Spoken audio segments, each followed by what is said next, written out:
Alright, what's up, my brothers from another mother? Got a reach request I'm going to do here from a subscriber. Just going to minimize this. We'll hop straight into it. He wants this published publicly so we can get the feedback from all you guys in the community. It's a 27-year-old guy that's starting over. So, well, let's go. 27, very introverted, typical shy, nice AFC. I'm emerging from what was basically a 4-year depression. The real world hit me pretty hard, and I've had a series of oh shit red pill moments that knocked me on my ass.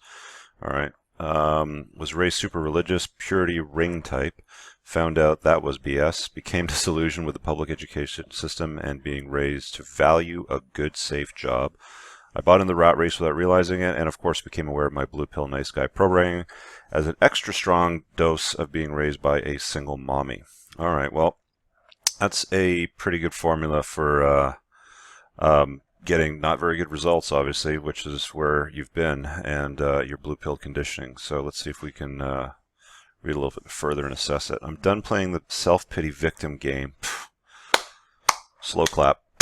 There's too many guys that play the self-pity victim, poor me BS game, so I'm really glad you're taking ownership. In fact, watch the video on my channel in the last couple weeks I did with Sean Stevenson about taking ownership. I'll link a card on the top right of the screen. I need to take ownership for my life. I've updated my belief system and feel like I'm fully back on my feet. I don't want to waste any more of my 20s or my life. I'm still trying to establish myself to find my place. That's cool, man. You got plenty of time. It's good that you're, I mean, some people wake up at 40, some people wake up at 27, so don't beat yourself up too much there. So he's saying, how do you approach my situation? Would you tackle all of these things at the same time or in a specific order? The more detail, the better. Any resources you would recommend? All right, so he's got a few things here. You guys can comment below on any feedback or anything you think that I might have missed out on or got wrong. You think would offer him some value.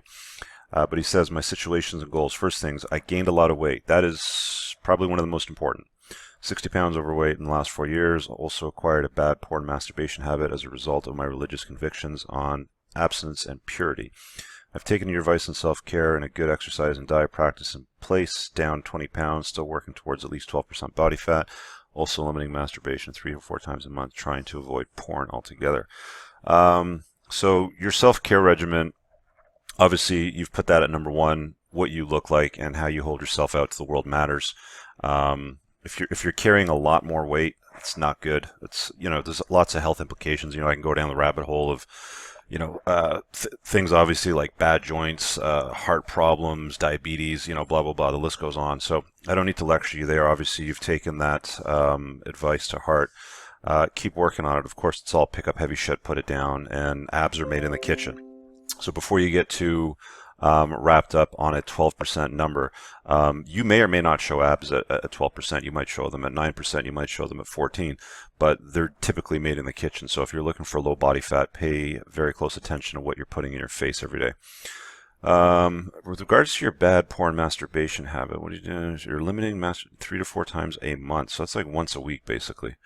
You might still be subscribing to some notions that aren't entirely true. I mean, like if you're talking 3 to 4 times a day, I'd say, yeah, I'm worried about you. But you're talking like once a week or 3 to 4 times a month. Let that go. That's not a big deal. I mean, that should not be holding you back. Some people will, make a big deal out of it and tell you that I'm entirely wrong, but they're entitled to their beliefs. I don't see any issues with it. So, number 2, I'm essentially starting over socially. Most of my friends are religious, and now that's a conflict. My social skills game also needs some work. I want to create some high-value social circle. You're going to have to let go of some people in your life. I know that you're talking about updating your beliefs and kind of moving on, and if you're finding that they're lowering your average, I mean, basically the way that I see it is, if you find that the time you spend with these people, with these guys, lowers your average or drains your batteries, if you will, you probably need to let them go. You want to find people that you want to exchange your life with, for example. I mean, if somebody's going to offer you advice or spend time with you, ideally, if you're going to become the average of the 5 people you spend the most time with, you want to be around 5 people that are at least at your level or better or considerably better. The further along down the path where you want to be, the quicker they're going to get you to where you want to go. The problem with that is people that are at that level or significantly better than you recognize what it took to get there, and they don't want to let negative or negative people or anchors into their social circles, so they're pretty protective about it. So you've got to be able to navigate that. You're going to want to look for people, obviously, maybe at the gym where you work out, people in your work environment that are at your level or higher, that are pursuing excellence, that have found their purpose, that are working towards finding their purpose. That's essentially what you want to do. If you're going to be sitting around listening to 5 people lecture you about the merits of certain religious aspects or so on and so forth, or why you shouldn't be masturbating, you're obviously sitting in the wrong room. A good friend of mine says, if you're the smartest person in the room, you're in the wrong room, so find a new room. So I hope that resonates. Number 3, I have next to zero dating experience and no sexual experience. I dated a girl in college for 4 months. It ended because of sexual temptation. Yes, I was in deep. Looking to create a healthy sex life, regular sex, casual relationships, catch up on lost time. I'm a decent looking guy. Got a lot of female attention growing up despite being extremely quiet. It will help being in better shape. And again, my social skills game need work.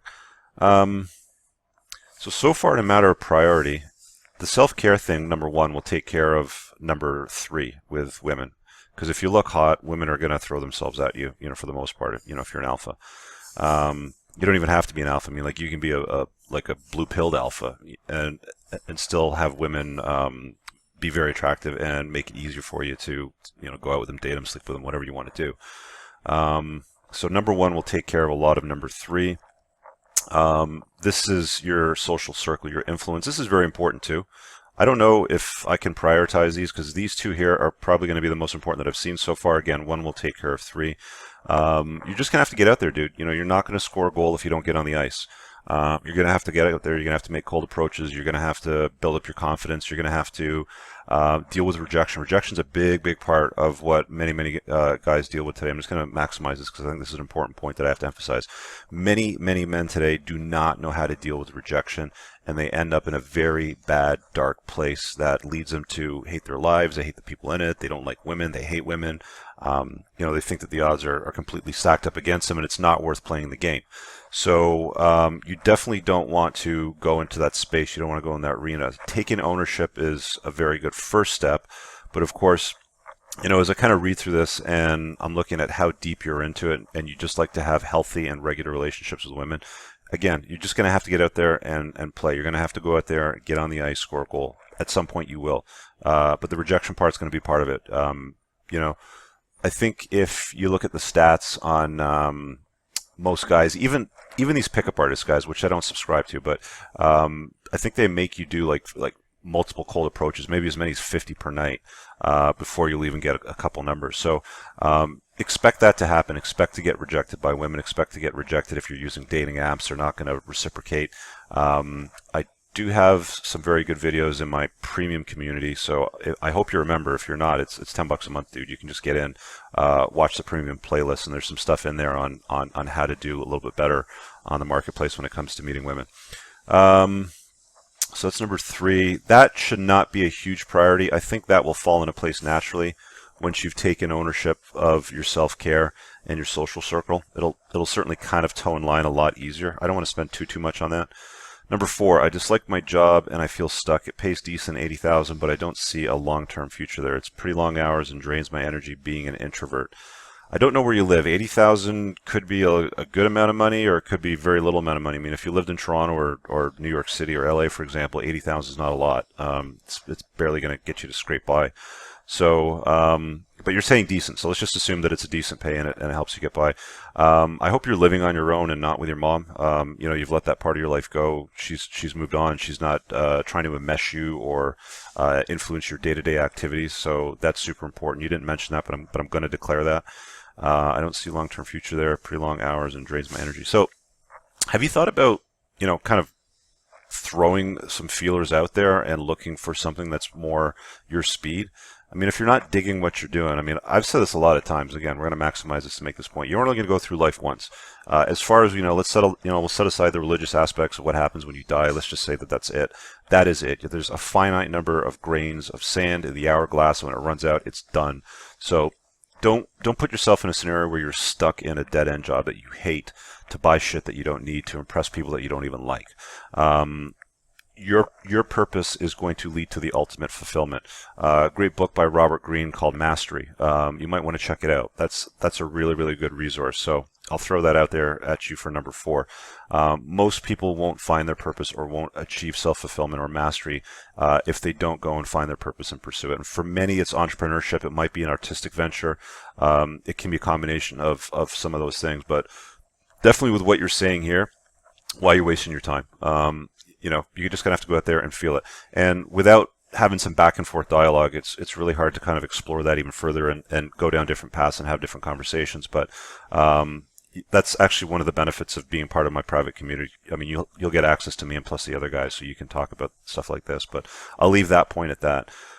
So I feel stuck now. I got 20 grand of student debt and paying off. I want to figure out how to work for myself in the long run, but don't know what I could do. Okay, well, you want to be an entrepreneur. That's a good start. It's a good thought. I've entertained learning to program. I've thought about trying sales to force myself to a new skill. I would ask you to explore the idea or complete the sentence. So one of the ideas that was reaffirmed in Robert Greene's book Mastery to me, I just listened to it in the last couple weeks, is complete the sentence, I lose track of time when. And I want you to go back to when you were younger, like around 10, 11, 12 years old. Like, when did you lose track of time? What were you doing at that time that made you become curious or made you forget about the clock on the wall? A very good example that I can frame this for you is Albert Einstein. I think it was around the age of 5, was given a compass by his dad, and he was like enthralled with the notion that there are these outside invisible forces that you can't see that he wanted to understand. So for him at that time at 5 was magnetism with the compass, but that kind of led him down the path of other things, what created his great science and, his contributions to society and so forth. But it's something to consider along the lines of, what is it that you're passionate about? What is it that you did when you were younger that you lost track of time at, that you might have forgotten? There might be a way to niche down into that and find a better way to examine a business opportunity or solve some sort of problem. I mean, who was it? It was Peter Diamandis in his book Abundance, or during his TED Talk, he said something along the lines of, you want to be a billionaire and put a big dent in the universe, solve a problem for 1 billion people. Charge them $1 each, basically, sort of thing. It doesn't have to be that small scale, that small amount on such a massive scale, but you get the general idea. Again, difficult question to kind of coach you on. That's kind of more of a one-on-one dialogue. I mean, we can do that if you want. Links for those are always in the description below. You've entertained learning a new program. I'm not convinced that learning a new program or learning a new certification or skill is something that is worthwhile. There's a lot of debate back and forth about whether or not education is worthwhile, whether these degrees are worthless or not. I think that inside of us, by the age of around 20, maybe even our early teens, we start to recognize what our true passions are and what we want to pursue mastery at to become the best version of ourselves and become excellence. I don't think taking a course on programming, for example, like you mentioned there, is going to solve any other problems, but maybe give you another piece of paper that you can frame in mahogany and stick on the wall with little letters after your name. Again, I mean, are you going to find yourself in a position that you're working a job to make money, to buy shit you don't like, to impress people you don't like? That's kind of like the question, Why would you just want to move from one vocation to another? The notion that the grass is greener in a different part of the fence or a different part of your life isn't true. The grass is greener where you water and fertilize it. So find that part of yourself. Again, Robert Greene Mastery, check out that book. How should I balance my time and energy to make this transition? Tips on how to decide what to do, what to look for. Well, you should be your own mental point of origin. You should be your own priority. Don't make any woman the focus of your life right now. I mean, you've obviously got a lot more to focus on, and you getting closer to, like, you're not even at the apprentice stage of your own mastery, and that's basically the first of the 3 stages. Again, you can look more into it in Robert Greene's book, but you're not even at the first stage of understanding yourself, your place, and where you're going to go. So you're not going to have a lot of stickiness in your life with women, for example. So I definitely wouldn't make women the priority. I mean, that should be at the bottom of your list based on what you're reading here. What I'm reading. So it should be definitely self-care towards the top. improving your circle of influence right near the top again. This will fall in line in due time. I mean, you're young. I mean, unless you've got some biological clock ticking, which most guys don't at 27 to have kids or settle down or whatever it is that you might be looking for, which I don't think you are, this here should be at the bottom of your priority list. Your job should also be towards the top. So it's your job, your self-care, and your circle of influence are right near the top. Those are the three things that I would focus on. 20 grand of student debt's not a lot. You can pay that off in no time. If you live somewhere where you can go bankrupt and you don't have any assets, look at that as a possible solution if you've been out of school long enough. They're basically designed, student debt anyway, is basically designed to keep you servant to the financial institutions. I don't know where you live, so if that's an option, check it out. I've thought about trying to, yeah, okay. So we've dealt with that.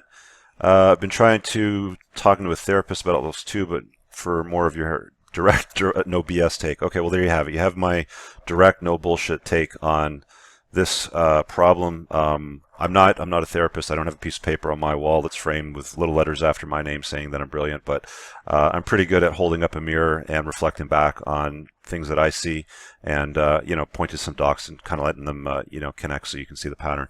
So I'll upload this to the channel publicly. I'm not sure when it'll go live. It will be soon. I want to thank you for your request in the support of the creation of my work. A few things since we're at the end. Private community on the website. The website's up, entrepreneursandcars.com. There's a private discussion forum and videos that are not loaded publicly to the YouTube channel, which are private and go a lot deeper on certain subjects, some of which you're actually dealing with here right now.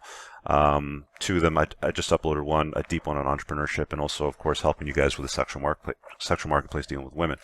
So those things are out there. There's also a join button, which was recently added to the channel. So if you guys, or a membership button, sorry. So if you want to pledge to help, you know, create the content that I'm making, it's like $4.99 a month. I'll be putting out exclusive content on the community tab of the YouTube channel. So we'll see how that works. You know, they just added that button now. I'm not really sure how it works, but I thought I'd mention it to you guys. Thanks for watching this request. I appreciate the support and you guys tremendously. In the comments below, leave some feedback for this guy. There's probably something that I missed, or maybe there's something that you disagree with, but post a comment below, see if you can be some use to him. And again, if you want to make one of these requests, it's just reach.me/Richard Cooper. Peace.